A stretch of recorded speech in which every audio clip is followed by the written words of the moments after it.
Greetings in the name of our Lord Jesus Christ. Thank you for tuning in. The title of this video is The Reason Why Black People Are Angry. I want to elaborate on a few things that I touched on in my last video, talking about the Newark, New Jersey riots that happened in 1967. I mentioned a woman named Rebecca Brown. And I also want to get to my experiences dealing with racist police in relation to the recent murder of George Floyd. And I want to also elaborate on this U.S. National Security Advisor, Robert O'Brien, who made a statement suggesting that there isn't basically saying there isn't systemic racism in police departments all across America. So let me first go into Rebecca Brown. So I'm over here doing research the other day, and I touched on my last video, in addition to the research, that this woman, Rebecca Brown, was minding her own business in her apartment. This is part of the reason why it's not safe to protest. Police, they'll get to a point where there's a broad threat. There's a pretty large threat than what existed, but that stemmed from an incident. Most race riots happen from an incident. You know, there's a stop, there's a police pulling someone over, there's a scuffle, there's a killing, a murder. And there was an incident in Newark, New Jersey. But this woman, Rebecca Brown, her 2-year-old child was crawling around the window where outside of this window, there's a barricade of police, and they're just letting off rounds. They're letting off a series of shots. You know, they must have a lot of ammunition, because the autopsy report said for this woman that she was hit with a series of bullets, you know, and was inside her apartment, you know, and the husband that wasn't there at the time, his brother called him and let him know that he was just notified that his sister-in-law was shot by the police. This is part of the reason why black people are angry. There's already a protest going on during this time, but the brother calls the other brother and says, "I think you need to get home. I think your wife has been killed." The man rushes home, has to take different routes because there's so much protest and looting and rioting and vandalism and burning down buildings and stuff going on in the streets, you know, beating motorists who haven't done anything. So he has to take different routes to get home. By the time he takes a different route, he comes in from the back door and all of this, and finds his wife pretty much dead on the floor. When the paramedics get there, they are putting her on a stretcher, loading her in the ambulance. He's wanting to follow the ambulance to the hospital. He gets to his vehicle and notices that one of his tires has been shot out from all the shots from the police. So he's over here driving with 3 tires to the hospital, following the ambulance, and by the time they get there, all of them, they had already pronounced her dead. This was nothing more than a woman just trying to protect her child from the police force that was coming in through those windows, the bullets, you know. And me personally, when it's getting to that level, when it's that intense, take your children, your family, go to the back room, lay low. Do not be near any windows. Don't let nobody come out the room. Hit the floor. Because the police, once they see that the threat is widespread now, it's larger than it was with the incident. You got a big black guy, he's hard to restrain, you get cuffs on him, he's still resisting, whatever the case may be. You feel it's necessary to get your gun out, you don't want to use a taser to demobilize somebody. I don't see why cops just can't shoot a person in the leg. They shoot to kill. The reason why black people are angry is because you may have an unruly black person, but you're shooting to kill. You're not trying to get him to a point where he can be destabilized. You're not trying to, you know, make him incapacitated to some degree where, you know, you can just taser him. You shooting to kill. Just like what they did with that woman in Louisville, Kentucky. They tried to say the husband, the boyfriend or whatever, was letting off shots, firing at the police, and they just started firing at everybody, hitting the woman. And they said they believed that drugs was being hustled out that house. No drugs found. You know, just like what they tried to say about Rodney King in L.A. They said they believed that he was one of the cops when he testified. They said that they believed that he was high on PCP. They did a drug test on Rodney King the day after. There was no drugs found in his system, but he was drunk, and he did lead him on a high-speed chase, and he was resisting arrest, and he was getting up when they tried to get him to stay down, you know, and the video was edited that was shown all over the world. But we need to look at ourselves, and we have to say we can't give the police any reason. We can't provoke them. You can already die from complying. You can already die from doing the right thing. This woman was just trying to get her baby from the window and was killed. You have to take precaution when the police are like, we're shooting up everything. Like I said in my last video, during the Watts riots, there's a photo of a sign that said turn left or get shot. That might have came from the police because they're letting everybody know this is what's going to happen to you. So now I want to get into this guy, Robert O'Brien. So recently, the U.S. National Security Advisor, Robert O'Brien, was interviewed by CNN. And he basically was asked, do he believe there's systemic racism in America? He said, no, I don't believe there's systemic racism. I believe there's honest, decent, fair,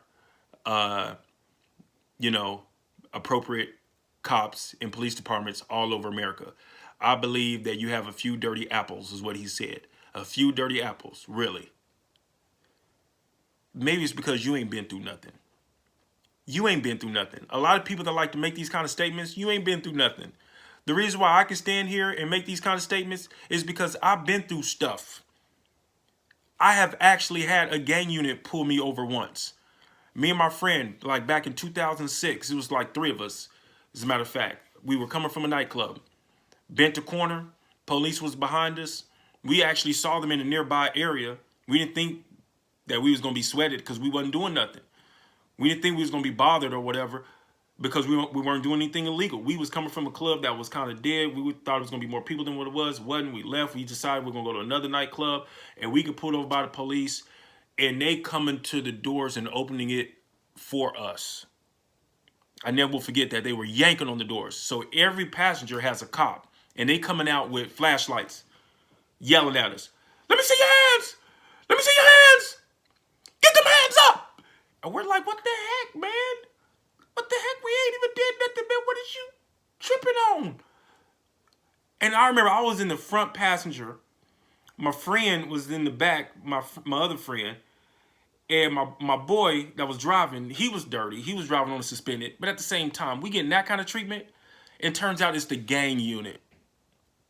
They got gang unit in white letters written across their chest, and they had on all black. We didn't know what was going on. And then we look behind us. It's like 4, 5 cars. All the lights is on. This is like midnight. We didn't do, even if people want to say you shouldn't have been at no nightclub. You shouldn't have been, because a lot of people like to say stuff. You shouldn't have been 4 deep. You know, they like to, that's crazy though, right? If it's 3 white females deep, they're not going to get sweated by a gang unit. Why? Because you don't look like a gang. But we none of us was in a gang. But yet and still, they opening up, they trying to open. We're like, what the heck, man? Get out the car! And we're like, man, just don't shoot, man. Like, for real. Ran all of our driver's licenses. Even though my friend was the one that was driving on a suspended that was going to jail, they running all of our and detaining us. I'm trying to figure out, okay, I've been through this before. When the driver is driving on a suspended and he's going to jail, normally the cop would be like, look, he going to jail. If you want to take the vehicle, you can, or you can get someone to come pick you up. But if it stays here, the chances it's going to be impounded. Okay, yeah, I'll just go ahead and take it. If you legit, if you're not legit, you know, call somebody to come and get you. I've been through this before. They over here running our, because one of them said, we just want to make sure you guys can take the vehicle. Suppose I don't want to take the vehicle. Suppose I want to leave the vehicle here. We just want to make sure you guys don't have any warrants. Oh, You want to make sure we don't have any warrants because you want to take us in too. That's how the cops think. That's why black people are angry. If they can get 3 for 1, that's a good day for cops. And then they're going to be celebrated and praised when they get back to the precinct. People are going to be saying, oh, did y'all do a 3-person arrest the other day? Yeah, man, we ended up, it was a 3 for 1. We had the driver that was, committed a violation. He ran a stop sign. He didn't run no stop sign. This man didn't run no stop sign. We knew the cops was in the area. He ran a stop sign, and why are you going to do that if you know the cops in the area? We see the police. Still stopped it. He ran a stop sign, and we ended up getting all 3 of them because they all was dirty. They all had warrants. I know they want to get back to the precinct and say stuff like that. It's that arrogance that come with that badge, that abuse of authority they feel they can do. And listen, one of the cops that was there, it's like 6 of them. While they running my friend's driver's license, I remember I was getting lippy with one of the cops. I was like, man, what makes y'all think y'all can do this? Man, we over here minding our business. We ain't did nothing. What the back passengers got to do with what this man did? I done been through this before. If a driver's going to jail because he's on a suspended or whatever, you just ask somebody if they can take the car. If not, it's going to be impounded, whatever. You know why we just want to make sure you guys don't have any warrants. Or you're like, well, we don't have warrants. You just gave me back my license and they was still working on my friend's license. My other one that was in the back and I was in the passenger side. I started getting lippy and everything, and I never will forget one of the cops said to me, if you don't like it, talk to your city councilman. What? What? This is why black people are angry. This is why black people are angry. That level of arrogance. He's like, we can do what we want to do. We can do what we want to do, man. We the police. We can do what we want to do. It don't make no difference to us how you feel. That level of arrogance. Black people are some strong people when I think about it because of what we have to deal with, what we got to live with. So it's easy for this Robert O'Brien guy to say there isn't systemic racism. You don't go through nothing. It's the people who have the experiences that can speak with validity about what goes on in urban communities that make the police say they have every right. Now, we weren't a gang. And the guy tried to justify his actions by saying they were the gang unit. Well, we're not a gang. But that was just one of the things that we had to deal with. And I remember I made a complaint to professional standards at City Hall. I told a detective in that department, I said, I want to know where it's at in writing, where you can pull over everyone, take all the passengers out the vehicle, yank on the door handle. You know what I mean? They busting open doors in Kentucky. They got a so-called warrant in Kentucky called open door. Well, you can open the door. Police, you can burst. You don't have to knock. No knock search warrant, I think is what it's called. No knock search. You can just go. You can open the door, not knock, bust it open. You know what I mean? And I didn't know of this warrants. I didn't know of these warrants at all. But these warrants exist. Black people realize it. They see it. It happens in their communities. I remember in LA at one point during the crack epidemic, there was the battle ram where they was busting open crack houses where the battle ram, they over here taking these heavy battle rams just going right through the front door with them. SWAT team, everybody, arresting everybody, throwing them on the floor, dragging them. And really what's going on is this kind of stuff has happened for years. It's just being videotaped now. Black people have been complaining for years about their treatment of, them at the hands of racist police. They throw you on the ground, throw your head up on the hood, search you wide and all up in your privates and, taking all your money out your pocket, throwing it on the ground, asking where you're coming from. How did you afford this vehicle? How you got this nice Cutlass? How'd you get these rims on your car? How you got all this stuff? I'm a hard worker. You ain't no hard worker. You're a drug dealer, ain't you? Ain't you a drug dealer? Don't you do dope? Don't you do dope? Don't you? Yeah, you do dope. This is stuff that I used to hear. Get pulled over. You guys do dope? No. Where you guys coming from? Come from the liquor store, man. We just went to go get some liquor, you about to go do armed robbery? No. I've had friends tell me that the cops would talk to them like this. I'm telling you. This is how they talk to you. For years we've been spoken to like this. Y'all ain't about to go do no armed robbery? No, man. Can you let us go? Hold on for a second. Hold tight. Let me get all you guys' driver's license. I remember I was jaywalking one time and got sweated. Where you going? I'm going home. Oh, yeah, sure, you're going home. Let me see your driver's license. Man, I ain't giving you nothing. I started getting lippy with him. This is back in 2007. I was working at East High. Never will forget. You know, and I'm over here jaywalking because I live right across the street. Cop crossed the street right there, right after me. Hey, hold up. I'm like, what? He's like, where are you going? I'm like, I'm going home. He's like, sure, you're going home. Let me see your driver's license. I ain't giving you nothing. Oh, you ain't going to give me nothing? He started clutching for his gun. You ain't gonna give me, and then got on this radio. I'm having one that's been a little unruly. I'm gonna need some backup. You gonna give me something today? Yeah, you might want to give me about 4 or 5 units. And I'm just like, wow, bro, you just gonna get on your radio like that? Give me your license. Give me your ID. What's your name? And I'm like, man, I ain't got to give you nothing, man. And the reason why I talk like that is because I haven't done nothing. So let me express this real quick while I'm on the subject of East High during this period, 2006. I remember I was working with a guy at that time, and I remember we were talking about cases because I was going through some, DUI cases during that time. And I remember he was like, man, Josh, let me tell you, we had what looked like the SWAT team roll up on us one day. I said, what? He said, yeah. Black dude. He said, we were minding our own business, pulling up to a dog and shake. He said it must have been about 4 or 5 cars in what looked like Hummers, cop cars, and they got big machine guns, what looked like shotguns, and they're aiming at us. Hands up! Hands up! Don't move! Hands up! Hands on the vehicle! Right now! And my friend said, man, they were just like this. Like, man, what the heck you talking about, man? We ain't did nothing.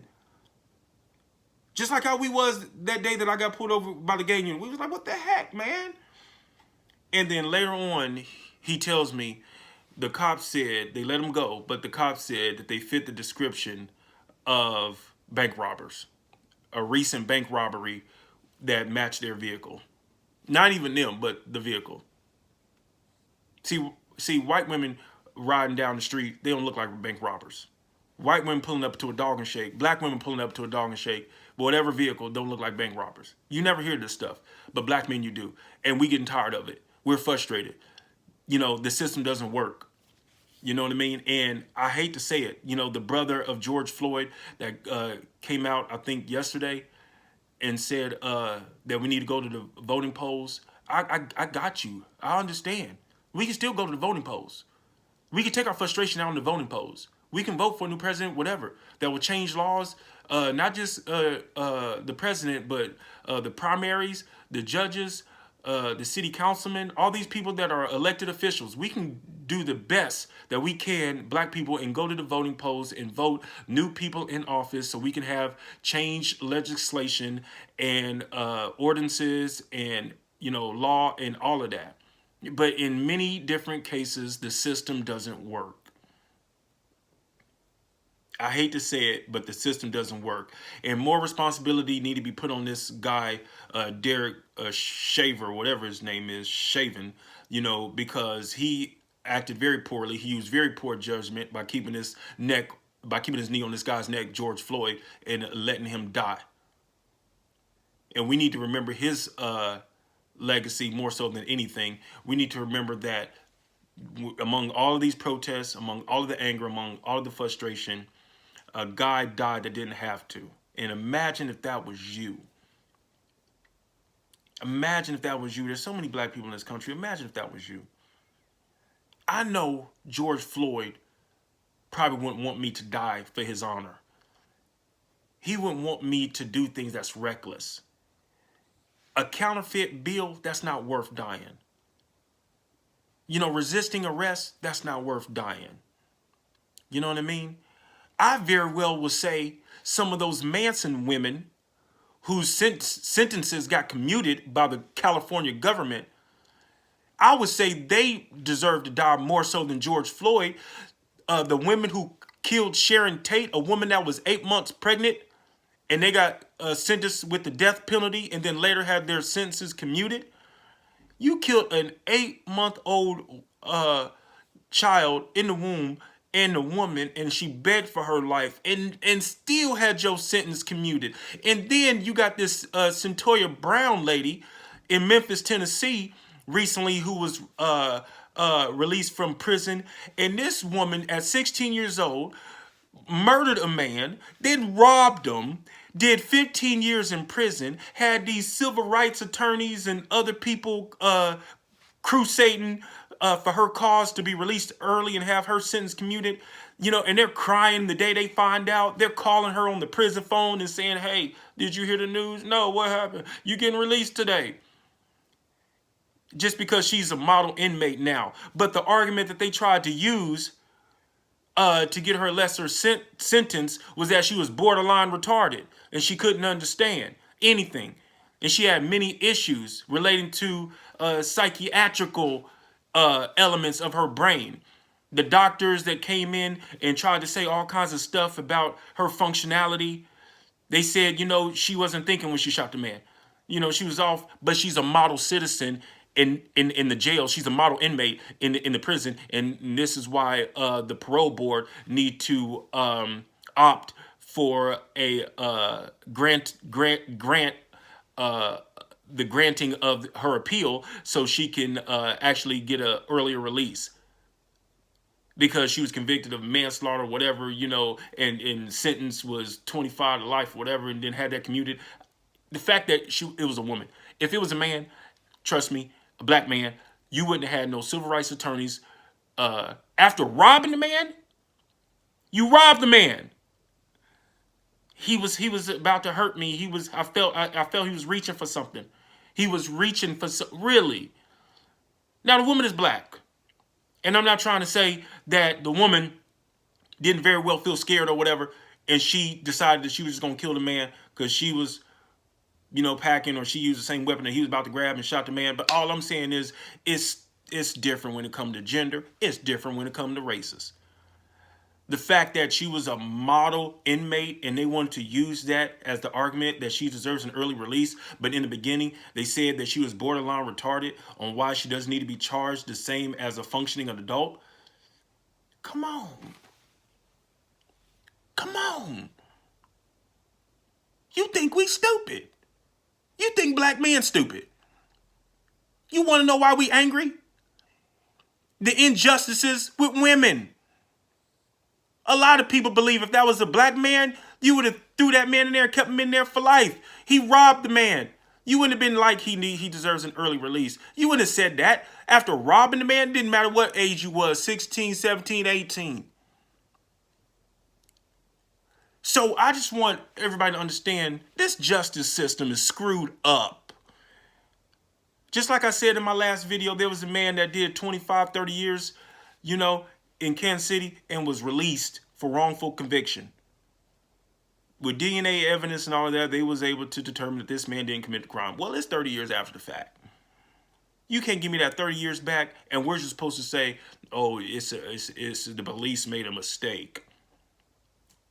I don't believe rioting is the answer, though, because it's dangerous out there. Now, let me get to some more things that I want to mention. I've been followed, and cops have tried to say things like, we noticed you was putting a bottle down, that's why we stopped you. Really? In 2018, I never will forget, I was picking up a friend of mine, a coworker, and we were going to Walmart where I worked. It was an early morning shift, 4 in the morning, and I was picking him up around 3:30. Now, I remember I was getting up at 2:45 in the morning, leaving my house about 3:25, coming to his house at 3:30. And when I get there, the street that I got to take to get to his house, his apartment, I see a cop in the area. Now, I remember I'm over here trying to get into the parking lot of the apartment, and this cop pulls up into like a bank on the corner. And this is the corner of Taft and West Street. So this, by the time I get back on the street after he got in my car. So I text him, let him know I'm here and everything. He comes out. We get out in the street. He sees my vehicle. This is 3:30 in the morning. I believe he sees my vehicle from the rear view mirror. And he pulls up to that little bank or whatever that's on the corner. And he waits there. So by the time I get to the corner, he goes ahead and drives out, and he gets behind me. I hit that corner, he drives out, gets behind me. So when he starts getting behind me, he's following me for like three blocks. I'm over here thinking, man, what the heck am I? What the heck is this guy doing, man? I hope he's not following me. And my friend is like, he's profiling you. He's profiling you because you're a drug dealer to him. I'm like, I ain't did nothing. I ain't did nothing. And if you want to find out what I've done, you can easily find that out from the tag. You can call that tag in. You can run that tag if you want to use the excuse that you don't have no computer in your car. You can run that tag in to find out if I'm driving on a suspended, who's it registered to, all of that. But no, what does he do? He follows me all the way till I get to Zoo Boulevard almost, about 3 blocks. Comes to the driver's side window, license, insurance, registration, whatever. I give it to him. I don't say nothing. And then he has it for like maybe 5 minutes. Me and my coworker in the car. I'm like, man, what the heck? He's like, man, he's profiling you. I'm telling you. I'm like, man, I ain't did nothing. No, I haven't done nothing. And the guy's like, my friend's like, yeah, he's profiling you though. I'm telling you, man. If white people believe there's racism, come on, Lil Wayne. Come on, Lil Wayne. Lil Wayne has said things like there is no racism. White people believe there's racism. White people are marching the streets with black protesters. White people are saying justice for George Floyd. Come on. This guy, Robert O'Brien, that's trying to say there's no systemic racism among police departments, you ain't been through nothing. You don't see nothing. You do have fine police out here. But there is an element of racism, I believe, in just about every department. There's somebody trying to try their luck. There's somebody that's wanting to attach arrogance with their badge, feeling like they can do whatever. And they don't have to give you no explanation. Let me tell you how this stop went. The guy comes back to the car, gives me my driver's license and insurance and all of that. And when he gives back to me, this is what he says. Here you go, you can go. I'm like, what? Just like that? Walks off. Walks off. And me and my friend just start laughing. We're like, wow. You just got this level of arrogance with you, right? He don't have to give an explanation. He don't have to tell you what he pulled you over for. He don't have to tell you what your violation was. There was no violation. Your skin alone is suspicious. And black people can't change that. That's one thing that makes them angry. They can't change the suspicion about their skin. This is why you got a whole lot of white people who believe that there's no systemic racism in police departments because nothing happens to them. You don't go through stuff. You don't have stories. You don't have experiences. You're not pulled over with guns in your face. The guy acted like he didn't have to say nothing to me. As I was driving off, I was like, man, it didn't matter to him if I would have been late to work because of him. It didn't matter to him if I would have got written up because of being late to work because of him. He interrupts my life. He feels he can do that at any time. And it's like, I have to deal with it. I have to deal with it. This is why black people are angry. Those who want to really believe why black people are so angry while they're marching the streets, all that violent stuff doesn't solve anything. So first off, that don't solve, and never will. Pulling murderers out of their vehicles, beating them, you know, no matter what you're angry about. The woman in Louisville, Kentucky that got shot by the police and they didn't find narcotics in her house, that's not worth going into, because think about it. Would she want you getting shot yourself? Being provoking the police now? Now that she's sleeping in her bed, but you're provoking the police.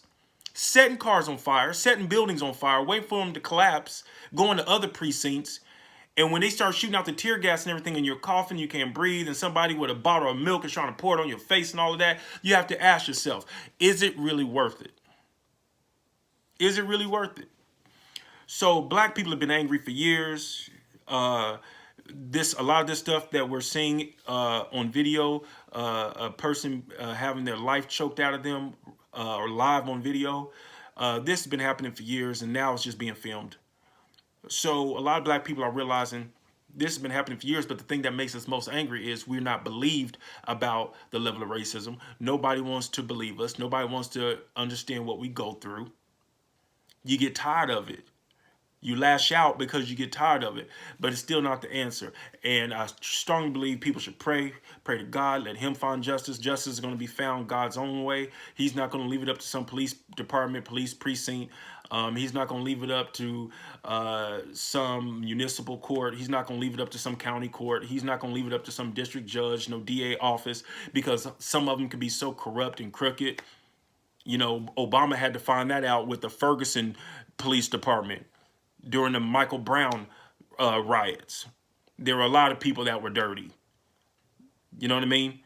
And the reason why this guy, Dereck Chavin, wasn't reprimanded and removed from the force, because these 18 complaints that he got, and then some news reports can't even get the accurate number right. I heard one news report said it was 13 complaints, but, you know, he had complaints. Nevertheless, never was removed from the force, stayed on the force. That's one level of racism. You see dirty stuff happening, you don't do nothing. You don't remove the man.